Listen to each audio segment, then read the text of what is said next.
Okay, good morning, everybody. It is the White Plains City School District Reopening Committee meeting for Wednesday, the 7th of April, 2021.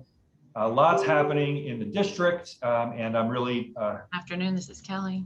I'm really happy to share with everybody that the news that I'm going to be bringing to you is primarily really positive news. Just as by way of a couple of updates. I hope everyone enjoyed, if you were able to take some time off last week, or if you were celebrating the holidays, that you enjoyed that, those as well. And we are continuing with our second week of a 3-week phase in this week. We've been visiting all of the facilities and seeing all of the children. And I can tell you, it is fantastic to have our kids back. I see Kara shaking her head. It is fantastic to have the children back. They're thrilled to be back. Are the teachers and the support staff members and the administrators. The buildings are coming alive again. And really that's just outstanding. It's been a long road, and so many people have worked so hard to get us to where we are now. And it's just really great. Next week will be the final week of the phasing, where we will have, or the opportunity to have, 100% of our children back in our facilities 5 days a week. Which is really tremendous. And I want to also give a shout out to all the parents and guardians who've worked so hard with us to get us to where we are right now in White Plains. So that is really, really great news. We have been a sort of a host site for a number of elected officials all throughout the state of New York, but particularly in our region, to come and visit our facilities to see the layered mitigation in place. And I know Lola and Rena were hosting yesterday, so thank you very much, Tigers. Again, we had elected officials came down with Kara and toured the high school.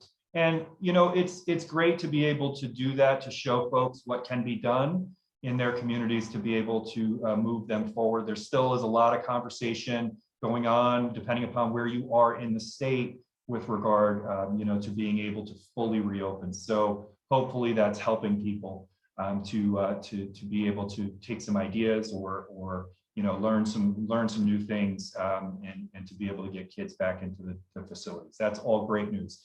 Athletics going very well, Mr. Cameron. Thank you, and thanks to all of our coaches and support staff members there, and certainly to all of our student athletes who've been doing a great job in competition. We have, I think, for the first time, maybe ever, or in a long time, we had a state champion wrestler in this year. So that really is, just one piece of great news that we've seen with our student athletes. We are full on planning for end of the year activities, as you know, commencement and end of the year activities in our facilities, which is exciting as well. We will be having those opportunities for our kids. We're also planning summer and how summer is going to roll out to be able to support our learners over the summer months, as well as the facilities and capital work that's going to be taking place throughout the district as well. I need to give a big shout out to our Board of Education members for all their hard work, and thank them for helping us move through this and giving us all the support that we needed to be able to do things like order thousands and thousands of shields and barriers and ordering all of our tenting and all of these things that needed to happen. And thanks for their leadership as well. Couldn't happen definitely without them. My last piece of by way of an update is really important. We're still dealing with COVID-19, as you all very well know, and we're still having instances where we're identifying COVID-19 coming into our facilities. And you'll know, as I've said for months now, coming into our facilities, it is so important that parents and guardians do not send children to school if they're experiencing symptoms related to, or could be, even on a long shot, COVID-19. The major issues that we have had so far, and we're blessed that they haven't been extraordinarily widespread, but the major issues that we have had so far have been children coming to our facilities when someone at home is ill and awaiting the outcome of a COVID-19 test. Please, make sure that if somebody at home is not feeling well, or if the child is not feeling well, that you utilize remote instruction. That is still available, and I think it's really important to just remind everybody that's where we're hitting road bumps, speed bumps, roadblocks. So please be vigilant with that, and I would like to just click right over to Dr. Longobardi, as we always do. Hi, Doc. How are you? Hi. Good morning. Morning. Yes, I have to say, but we're very excited that the kids are phasing in, that's going well. But COVID is still with us, and we do have to be vigilant. It is allergy season, and just like in September when there were allergies and colds going back to school, a lot of families were like, that's just allergies. It's just a cold. Unfortunately, you really can't tell the difference between allergies and COVID. There are many symptoms that overlap. So I've encouraged everyone who does know they have allergies to be on their allergy medicines, obviously to decrease their symptoms. But I have let my families in my practice know they will likely be sent in for COVID swab at least once if they have runny nose and all of that. After they are COVID negative, we can talk about their ongoing allergy symptoms, but that will happen. They will be sent home with a runny nose, and they will be asked to be swabbed, and we're totally available to do that. And then I encourage them all. Everyone has to stay home until their results are back. So it's an ongoing conversation, but it is very important to keep down the spread. And good news that the vaccines are open to everyone over the age of 16. And I've gotten many, many calls from my teenagers that they've gotten appointments in the one day that it was open. So very excited about that. Thanks, Doc. Yeah, it's great news. Even nationally, just in terms of access to vaccine, we're seeing more and more and more access, and that I think is going to be helpful to everybody. I'm not sure if Nurse Maggie is on with us this morning. She's not, right? Thanks, Ann. But I did have an occasion to speak with her last night, and we went through the cases that popped up this week, and they are all related to somebody, unfortunately, who was experiencing symptoms at home. So that is really the takeaway. We're in a much stronger position in that our contact tracing system is highly, highly refined now comparatively. And when we do have, unfortunately, students who are caught up in a contact trace and need to isolate or quarantine, they are far fewer. But it does not alleviate the frustration of, it's my first day back, and now I have to quarantine because somebody else in the class came in who really should have stayed home. So, that is the message that we need to all share, I think, community-wide, that those decisions that you're making at 7 o'clock in the morning could have, a 14-day impact on children all throughout your classes. Our subgroups are meeting and will be meeting, and we'll have updates from our subgroups at our next reopening committee meeting. But I did want to just open up the floor to any questions or comments. I do see that there's something in the chat. Thanks, Ms. Marino. Is it possible to improve the morning screener, asking multiple questions that parents and students need to answer yes versus no, one general question? It would be possible, Ms. Marino, to make the screeners as long or as short. You could add whatever you want to it. But I think really what we need folks to understand is that, the screener is a tool to remind you, but you do know if you have an issue going on at home. No, my suggestion is, and there's teachers here, so teachers know if you have one question, you just say yes or no, right? You don't even read the details of what's being asked. I do a daily screener for work. I'm asked 5 different questions, specifically, have you been exposed to someone who's awaiting its COVID-19? I think it would just be a prompt for parents to be more vigilant about sending their kids in. It's a very easy IT fix. I think on the IT side, I mean, I agree with you all. I think people are coming to school with symptoms, for whatever reason. And anything we could do to have a parent pause and think, I think is more helpful to getting people in. I think anyone who works in a medical institution, I'm sure the doctor as well, you probably answer 5 or 6 questions before you can walk in the door. I think, yes, that's true. There are many screening questions. And what I think has happened over time, we have many signs, we have lots of screening, and people have sign and screening fatigue. So I have so many layers to separate sick and well in my office.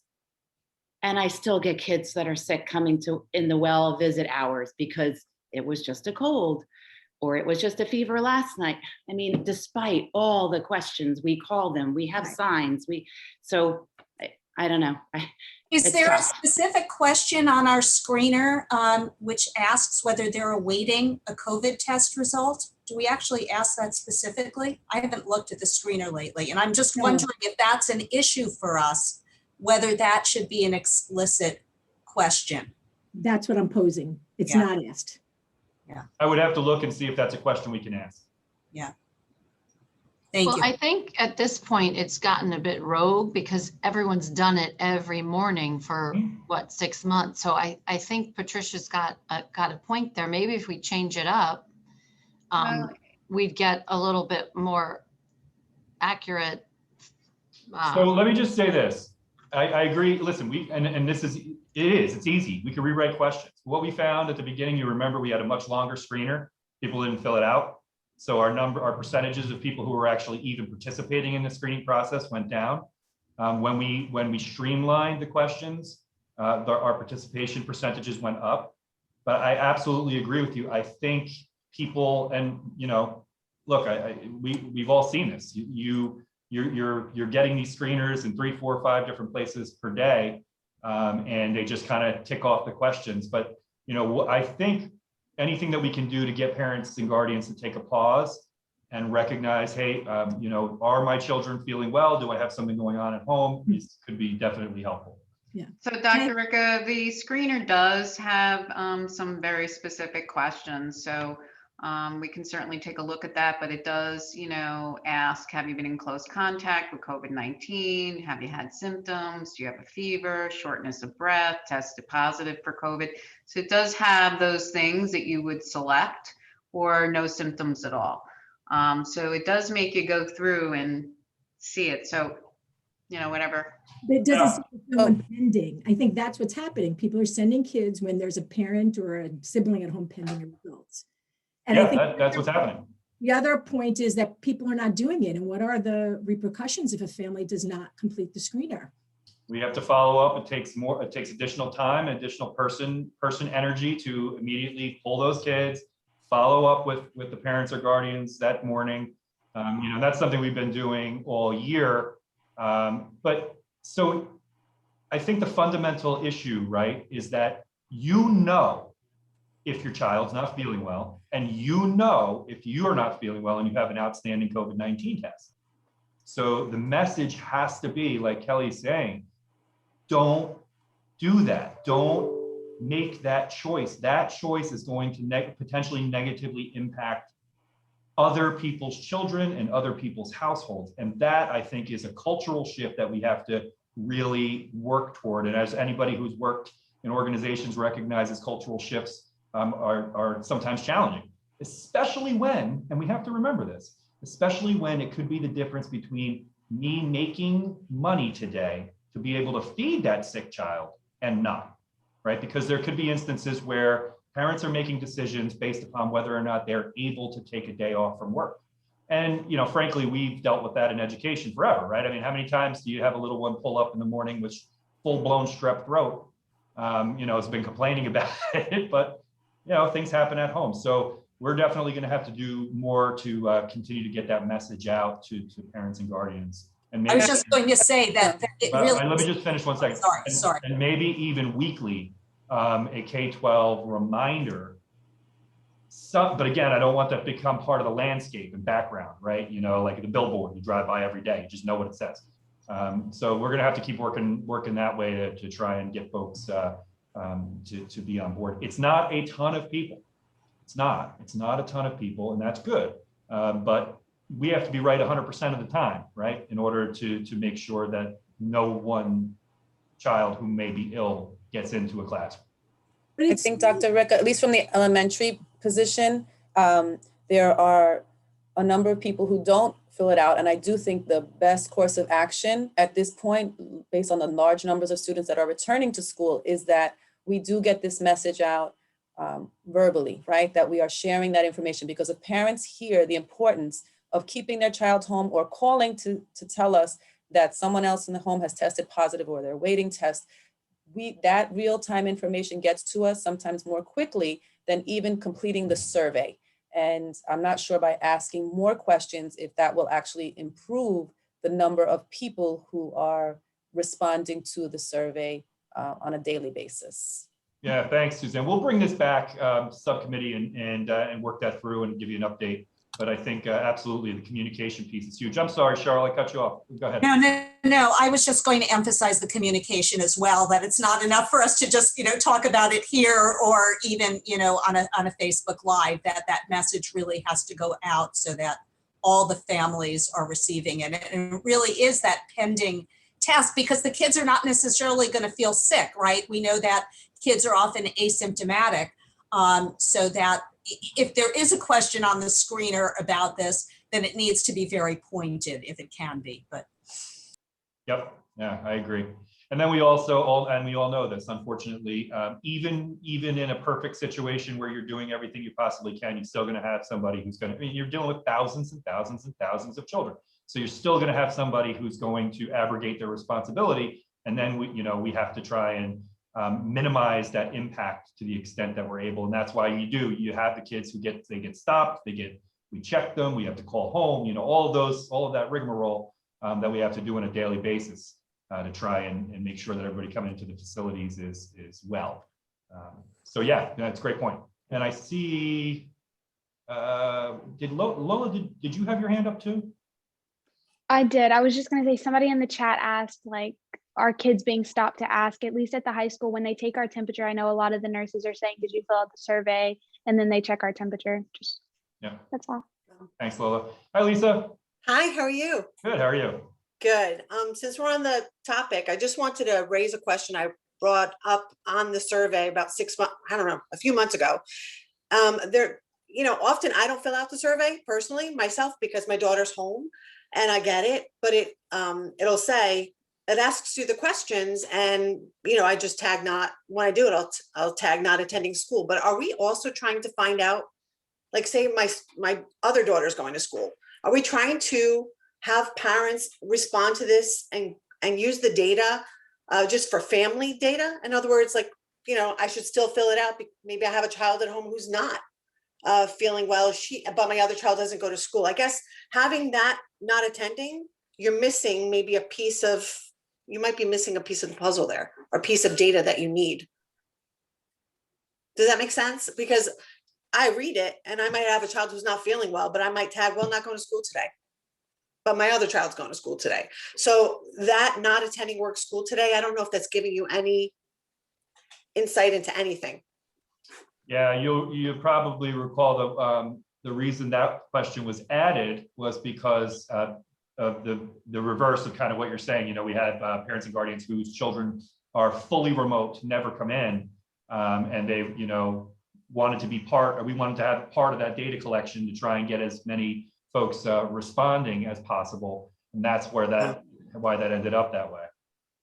Okay, just throwing that out. The other thing that's tough too with that is because of the disruptive nature of the virus, you could be out those 5 days, but then you're back on Monday, type of a scenario too. That's true.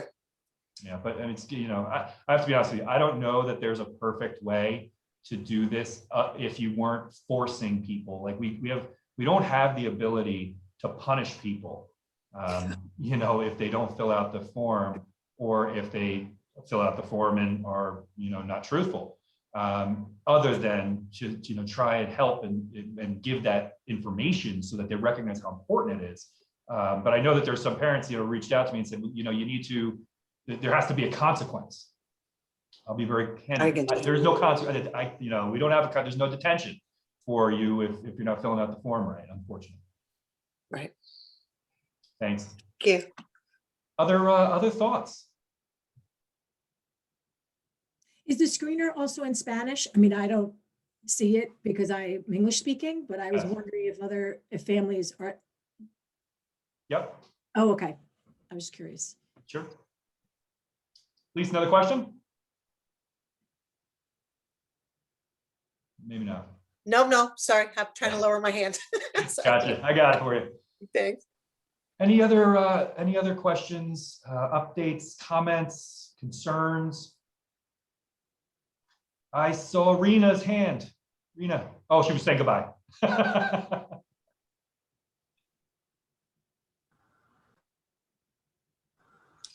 So I want to wrap up and just touch on the budget, right? So on Monday, the Board of Education is going to be considering the upcoming proposed budget for the 21-22 academic year. As the committee knows, I just want to share with you again, we have an extraordinarily conservative budget, but at the same time supports everything that we're doing in the district, coming in far below the tax cap. Again, a nod and understanding and respect for and appreciation for our community members and property taxes. So trying to keep that as low as possible. We also, as many of you know, are in the process or will be receiving support through the American Rescue Act, which is going to allow the district to make intelligent decisions about how to use those one-time only funds to build up a stronger district that will last in the future. So what I wanted to share, I know a lot of people are thinking about, well, how are you going to use, how are we going to use those resources? How will they be applied?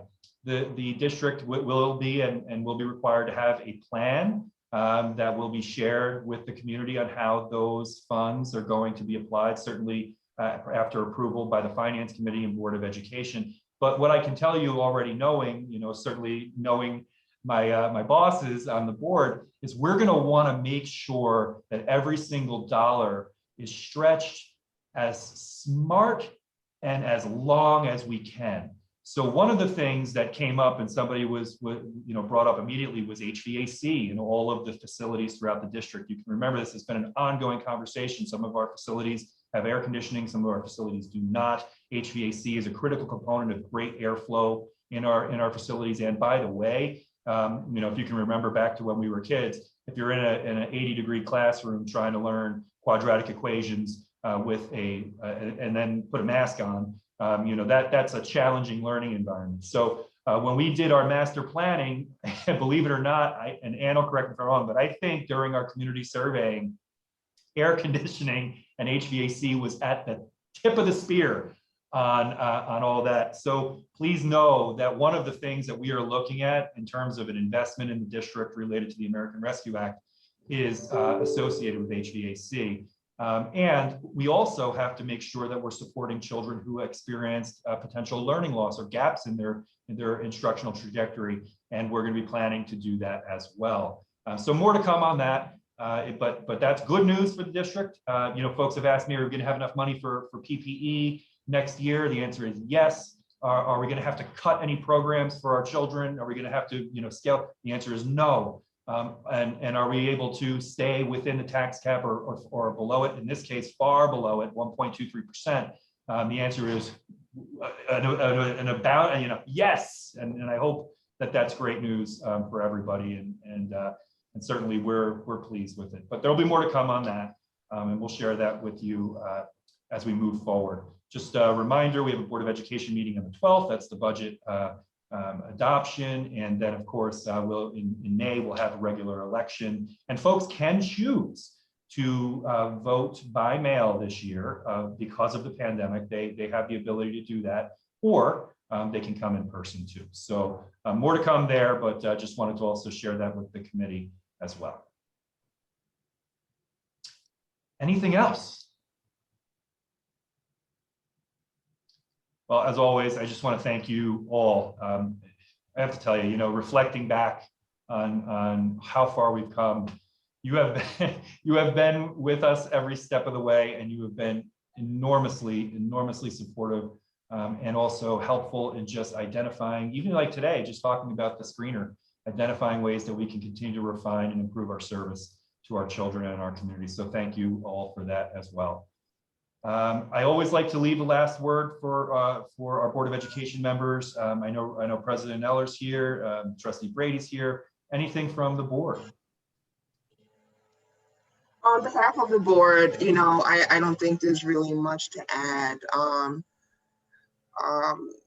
we've, this committee has held a steadfast focus on what our end game and what we had hoped to achieve.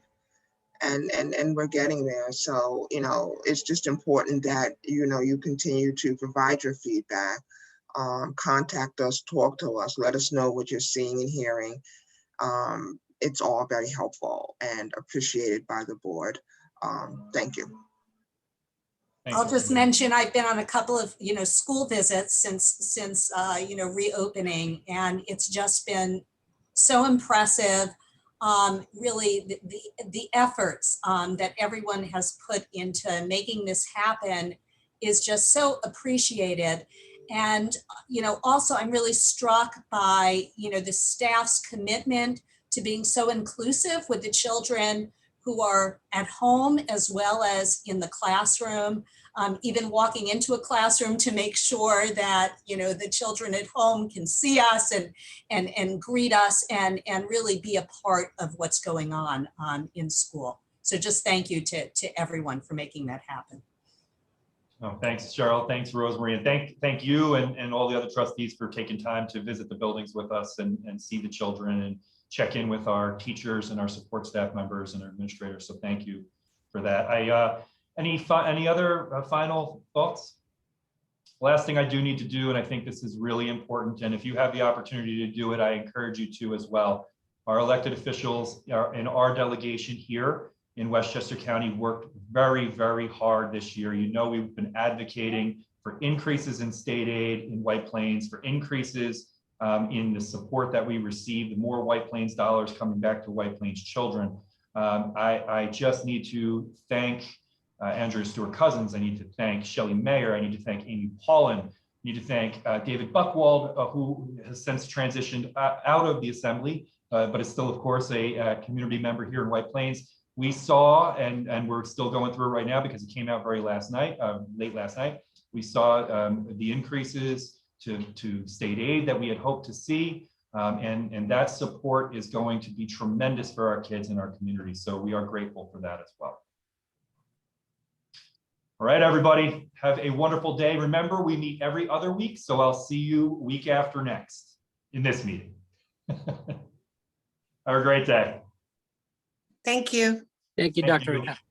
Thank you. Thank Have you. a great Sorry, day. Dr. Adele. Ricca, thank you. Bye-bye. Thank you. Have Thanks, a great Jeff. day.